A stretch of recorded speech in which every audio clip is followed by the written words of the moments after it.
Hi, I'm Lexi. Let's spice things up by learning 10 culinary idioms. Number 1. Butter someone up.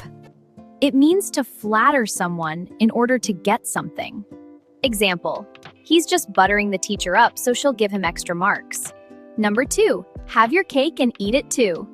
It means to want both of two things that can't happen at the same time. Example, you can't work all night and stay healthy. You can't have your cake and eat it too. Number 3. Bread and butter. It means a main source of income or the most important part.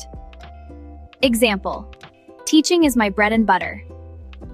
Number 4. Gravy train. It means an easy situation where someone gets a lot of money or benefits with little effort. Example, after he went viral, sponsorships put him on the gravy train. Number 5. Spice things up. It means to make something more exciting or interesting.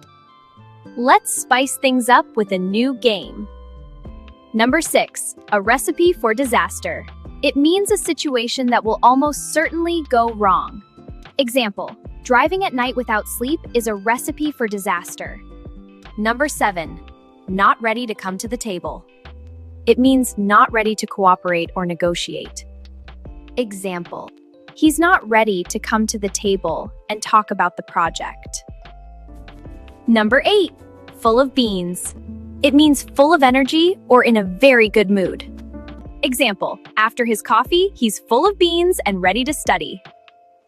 Number 9. On a roll. It means having a run of success, doing very well. Example, I am going to bet on the hockey tonight. Our team has been on a roll this season. Number 10. On the menu. It means a possibility or something being considered. Example, vacation in Spain is on the menu for next summer. Subscribe to Lexicon Lane to learn more.